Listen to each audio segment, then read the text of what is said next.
Hi ಪುಣ್ಯ ಪುಟಾಣಿ ಲೋಕ ಯೂಟ್ಯೂಬ್ ಚಾನಲ್ ತಮ್ಮೆಲ್ಲರಿಗೂ ಸ್ವಾಗತ.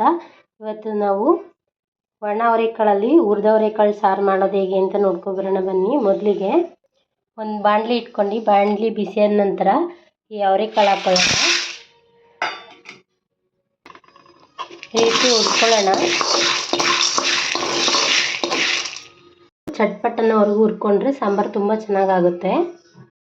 ಹುರ್ಕೊಂಡಿರೋ ಅವರೆಕಾಳನ್ನ ಒಂದು ಕುಕ್ಕರ್ಗೆ ಹಾಕೊಳ್ಳೋಣ. ಬೇಕಾಗುವಷ್ಟು ನೀರು ಹಾಕೊಳ್ಳೋಣ. ಸ್ವಲ್ಪ ಅರಿಶಿನ ಹಾಕೊಳ್ಳೋಣ.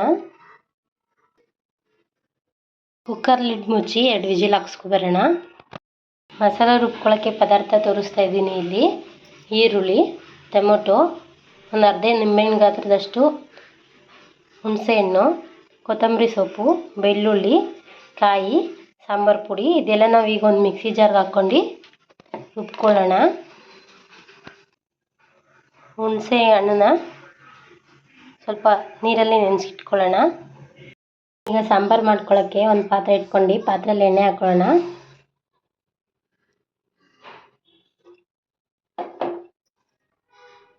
ಎಣ್ಣೆ ಬಿಸಿಯಾದ ನಂತರ ಸಾಸಿವೆ ಹಾಕೊಳ್ಳೋಣ. ಕರಿಬೇವಿನ ಸೊಪ್ಪು ಮತ್ತು ಈರುಳ್ಳಿ ಹಾಕೊಳ್ಳೋಣ. 2 ಆಲೂಗಡ್ಡೆ, 2 ಬದನೆಕಾಯಿ ಕಟ್ ಮಾಡಿ ತೊಳೆದಿಟ್ಟಿಟ್ಕೊಂಡಿದ್ದೀನಿ. ಆಲೂಗಡ್ಡೆ ಹಾಕೊಳ್ಳೋಣ. ಆಲೂಗಡ್ಡೆ ಸ್ವಲ್ಪ ಫ್ರೈ ಆಗಿದೆ. 2 ವಿಜಿಲ್ ಹಾಕ್ಕೊಂಡಿರೋ ಕಾಳು ಹಾಕೊಳ್ಳೋಣ.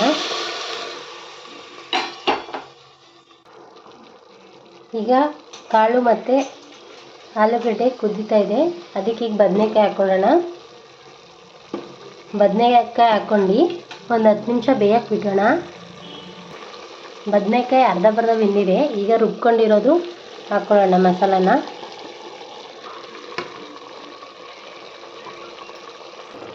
ಈ ಥರ ಬೇಯ್ತಿರ್ಬೇಕಾದ್ರೆ ನಮ್ಗೆ ಸಾಂಬಾರ್ಗೆ ಎಷ್ಟು ಬೇಕೋ ಅಷ್ಟು ನೀರು ಹಾಕ್ಕೊಳ್ಳೋಣ.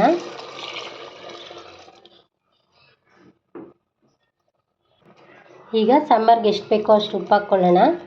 ಸಾಂಬಾರು ಬೇಯಲಿ ಚೆನ್ನಾಗಿ. ಕಟ್ ಮಾಡಿ ಇಟ್ಕೊಂಡಿರೋ ಟೊಮೊಟೊ ಹಾಕ್ಕೊಳ್ಳೋಣ. ಆಮೇಲೆ ಹುಣಸೆ ಹುಳಿ ಹಾಕ್ಕೊಳ್ಳೋಣ.